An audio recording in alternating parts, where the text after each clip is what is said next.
Bienvenidos hermanos y amigos al estudio de la palabra de Dios. Qué bueno es para nosotros reencontrarnos nuevamente para seguir aprendiendo lo que la Escritura o recordando lo que la Escritura tiene para nosotros en este tiempo. Hoy día nos toca considerar Juan capítulo 18. Este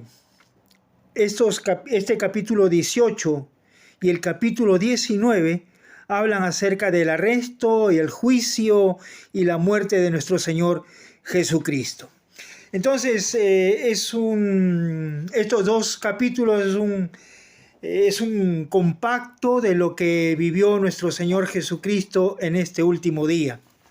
Su arresto, su juicio a través de los principales sacerdotes de Pilato y la muerte de nuestro Señor Jesucristo en la cruz por cada uno de nosotros, por la iglesia.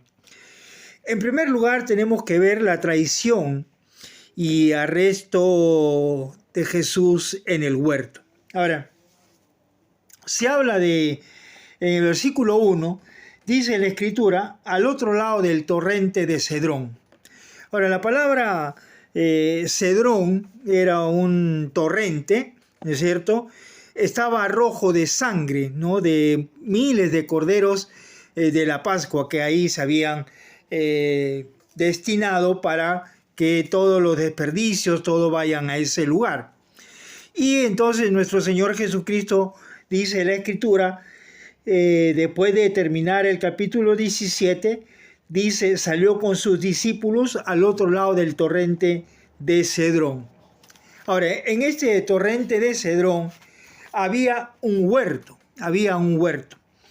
Y Jesús entra en el huerto, ¿no es cierto?, como el segundo Adán, si podemos decirlo así, listo para la lucha con Satanás. Ustedes recordarán que Satanás estaba siempre tratando de hacer morir a nuestro Señor Jesucristo, pero sabemos que no fue así, sino que nuestro Señor Jesucristo se entregó a sí mismo y entonces para morir por nuestras vidas.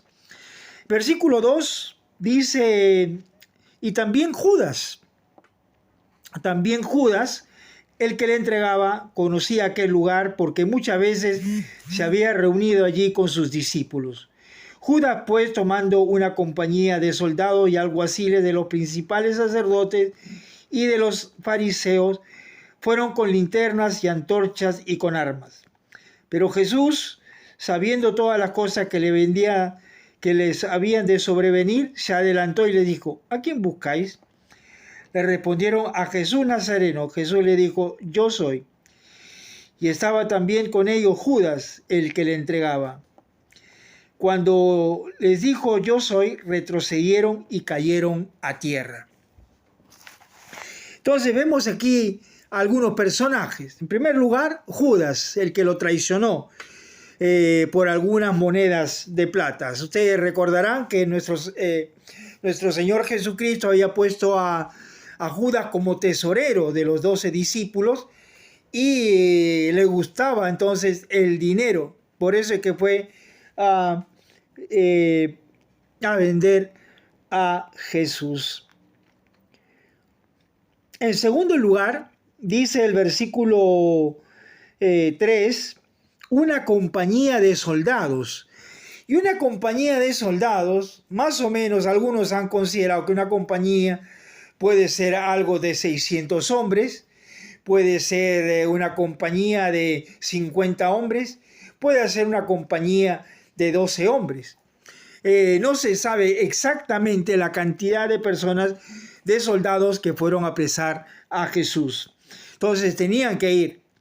Y dice también una compañía de soldados, y dice el versículo 3, dice, y alguaciles de los principales sacerdotes. Los alguaciles eran los que cuidaban el templo, eran los que de alguna manera mantenían el orden en el templo, pero se había corrompido de tal manera que también ellos persiguieron, dice también a Jesús, y ahí estaban también para apresarle. Y dice de los fariseos, nosotros conocemos quiénes eran los fariseos, y fueron, dice, con linternas y antorchas.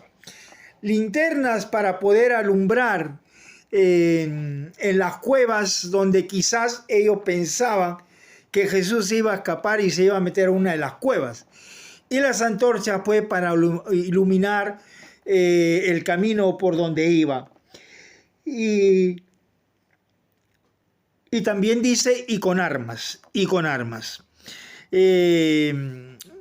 Dispuestos estaban todos estos personajes, Judas, los soldados, los alguaciles, los fariseos, todos estaban dispuestos para apresar a Jesús. Pero Jesús es más poderoso que ellos. Nosotros sabemos el milagro que pasó allí, en ese momento cuando el apóstol Pedro saca su espada y le corta la oreja a Malco y Jesús se la repone. Judas, el que le entregaba, conocía el lugar. La compañía de soldados y alguaciles para atrapar a Jesús. Sacerdotes y fariseos, entonces, estaban prestos entonces para acusar a Jesús. Iban, dice, con linternas, antorchas y armas. Y una de las preguntas que le hace nuestro Señor Jesucristo a estas personas, le dice, ¿a quién buscáis? Jesús sabía, pero cuando dijo yo soy, dice que cayeron a tierra. Entonces, vemos acá el poder de la palabra de nuestro Señor Jesucristo. Entonces, vemos acá que nuestro Señor Jesucristo con su palabra hace que la gente caiga a tierra, ¿no? Rostro en tierra. Entonces, Jesús entonces anuncia del versículo 7 al 11, no lo vamos a leer por motivo de tiempo, pero Jesús anuncia tres cosas. En el versículo 8 dice la Escritura, dice, os digo que yo soy, pues, si me buscáis a mí, dejad ir a estos. No perdí a ninguno, segundo lugar. Y en tercer lugar, versículo 9, y en tercer lugar hace una pregunta en el versículo 11. Mete tu espada en la vaina, la copa que el Padre me ha dado, ¿no la he de beber? Ahí habla de esta actitud de Pedro, como decíamos hace un instante. Tres cosas. Dejad. La segunda, no perdí a ninguno. El Señor Jesucristo no perdió a ninguno. Y en tercer lugar, hace una pregunta a Pedro. Del versículo 12 al versículo 24, dice la Escritura que ahí lo arrestaron a nuestro Señor Jesucristo y lo ataron y lo llevaron a Anás y Caifás. Jesús siempre había hablado a toda la gente y lo hacía en público, nunca lo hacía a escondidos o que de alguna manera estaba faltando algo a alguien. No lo hace a escondidas. En este pasaje del 25 al 27 nos habla acerca de la negación de Pedro. ¿Cierto? Nosotros sabemos que Pedro niega 3 veces a nuestro Señor Jesucristo y luego canta el gallo como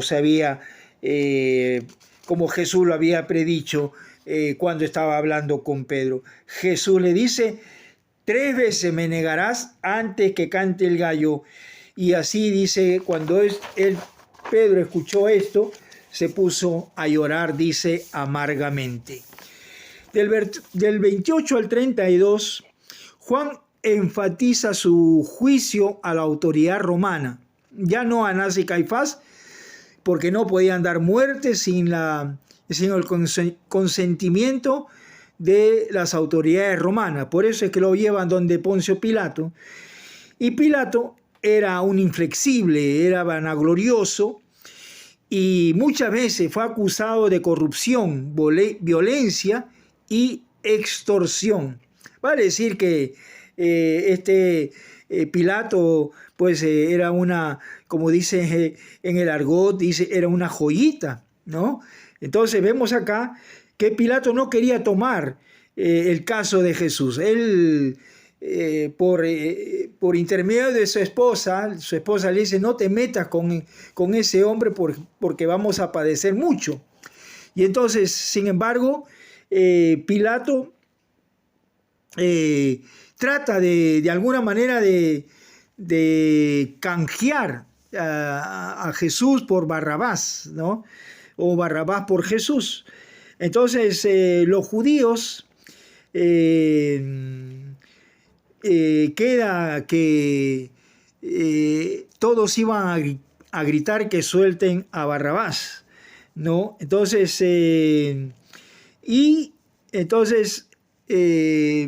Poncio Pilato se lava las manos y entrega a nuestro Señor Jesucristo. Del verso 33 al 35, Pilato pregunta y Jesús aclara algunas dudas. Pero, sin embargo, nosotros podemos decir que en el verso 38, Jesús habla acerca de la verdad. Versículo 37, la última parte, dice, todo aquel que es de la verdad, oye mi voz. Y Pilato le dijo, ¿qué es la verdad? ¿Qué es la verdad? Y cuando hubo dicho, salió otra vez a los judíos. No esperó la respuesta de nuestro Señor Jesucristo. El reino de Cristo está basado en el amor, sacrificio, humildad y justicia. Jesús le da testimonio a Pilato que él era la verdad. Del verso 39 al 40, vemos acá que la gente comenzó entonces a dar voces, dice, no a este, sino que suelten a Barrabás. La gente comenzó a gritar y querían que suelte a Barrabás para que Jesús pueda morir. Y entonces vemos aquí que Pilato pues mandó a azotarle y pensando que de alguna manera la gente iba a tener piedad de Jesús. Pero no fue así. Y los soldados que participaron también en el arresto de Jesús, dice versículo 2 del capítulo 19, y los soldados entretejieron, dice, una corona de espinas y la pusieron sobre su cabeza y le vistieron con un manto de púrpura.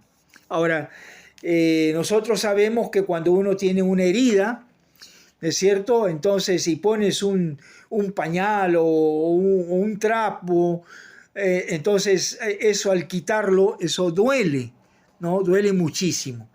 Y entonces le pusieron un manto en todo su cuerpo azotado, le pusieron un manto de púrpura. Y decían, se burlaban de él diciendo, salve rey de los judíos, y le daban de bofetadas, Y eso era, y así se deleitaban los soldados romanos con la gente que iba a padecer por estos verdugos entonces de los romanos. Entonces, hasta aquí nuestro estudio de este tiempo, y será hasta el próximo estudio de las Sagradas Escrituras. Que Dios los bendiga a cada uno de ustedes.